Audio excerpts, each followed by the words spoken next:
Guys, it's Olivia. So today I'm going to be telling you about my regrets from my Disney college program. Now, Elise Ever After recently just did this exact same video. A lot of you guys are actually subscribed to her, which I think is awesome. And so I watched her video and realized we have completely different regrets from our DCP experience. I think it's so interesting because we were on the same program, had the same role, and had completely different experiences. So if you like my channel, I suggest you go ahead and check her channel out. I will link her video below if you want to go see that. So my very first regret is the first week I was there, my roommates didn't really do anything. So the first week you're there, you'll have casting, move-in, a housing meeting, and then at the end of the week you'll have traditions, but you will have about 2 or 3 days where you have nothing scheduled. And also at this point, since you haven't done traditions, you can't get into the Disney parks. So what a lot of people do is go to Universal. Now I had saved up my money, that's what we were planning on doing, but then we got 2 random roommates, and because we were in that mode of let's have a consensus, let's do something all 6 people want to do, we ended up not going to Universal. But not only did we not go to Universal, we didn't resort hop, we didn't go to SeaWorld, like we didn't do anything that first week. I think one of the days we went to an outlet mall, which later I found out that only like 2 of the girls wanted to go and the rest of us wanted to go resort hopping. So definitely that first week we were just trying to do things that all 6 people wanted to do, which resulted in us not doing anything. So really that first week you're there, even if you just go to the pool and lay out by the pool, do something. My second regret is not seeing all the resorts. Like I said, some of us did want to go resort hopping that first week, but because not everybody wanted to, we quickly realized, okay, if 3 people want to go do something and 3 people want to do another thing, that's totally fine to split up and do that. But I did not get to see the Grand Floridian, I didn't get to see the boardwalk with Yacht and Beach Club. I think there's also like shops there, I'm not even sure. I also didn't get to see the Wilderness Lodge, which from my understanding, it's really similar to the Grand Californian Hotel, which is my favorite hotel at Disneyland. So I really wanted to see that and didn't get to see it. So if that's something you're interested in, especially that first week when you have nothing to do, I recommend going and seeing as many resorts as you can. My next regret is not going to the beach while I was in Florida. I don't mean just going to like, I don't know, like spring break style, but I mean just seeing the Atlantic Ocean since I was on that side of the United States.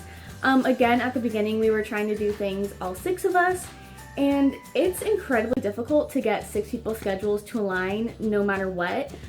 So once we finally did realize that like, hey, just when people have a chance to go, they should go, it just ended up not working out with my schedule to go with anyone else. My next regret is not hanging out with my work friends more. So I did have my roommates, and I had one friend who, she was from work, but she lived in our same apartment complex, so I just, when I talk about me doing stuff with my roommates, I just like include her with that. But I met a lot of awesome people at work that I did want to hang out with outside of that, go to the parks with them, see shows with them. But the thing is, when you're working 6 days a week, you're kind of exhausted on your day off. Also, my schedule was super crazy, but if they're in entertainment as well, their schedule is super crazy and bounce around as well. Also, whenever I got done with a shift, it was usually an 8 to 11 hour shift, and I just wanted to go home and shower afterwards. So again, just the whole timing thing didn't work out. If I was going to stay in Orlando, and if I was there for more than 5 months, I would just need to like work it into my life to make time for that. But since I was there for a short amount of time, I did want to work as much as I possibly could. So I wish it would have worked out, but it just didn't. And my last regret is not getting to try any of the wonderful Disney food, especially since I was there throughout the entirety of the Food and Wine Festival. So while I was at Disney, I did have a ton of food allergies, and I literally could not and did not eat in the park. I have never had a Mickey bar, haven't had a Mickey pretzel. When my mom came, I did eat a couple of things, but still it was like a sandwich, and like I think I tried 1 piece of like the caramel corn and then got really sick from it.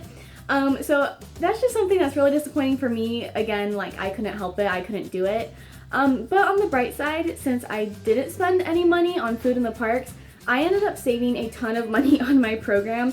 I ended up making saving like $1,000 to $1,500, and that's after paying for like my plane tickets, my hotel, all of that stuff. And I bought everything I wanted during my DCP, so it's not like I skimped the entire time. I just didn't eat food in the park. So those are my main regrets of the Disney College program. I did get to see the parks a lot. I ended up eventually getting to go to Universal for a day, but it kind of sucked because the Forbidden Journey ride in Hogwarts was under refurbishment at that time. So I didn't get to see that ride, but I did get to go to the park and experience all of that. I got to go to Disney Springs. I got to explore Orlando a little bit. I'm not into like clubs or downtown or anything like that, so I did not mind that I didn't do that. Overall, it was a really, really awesome experience, and I don't regret much. Just a couple of things that just didn't work out and I couldn't really help, but it would have been nice if I could have done that. So I hope you guys enjoyed this video. Please give it a thumbs up and subscribe to my channel.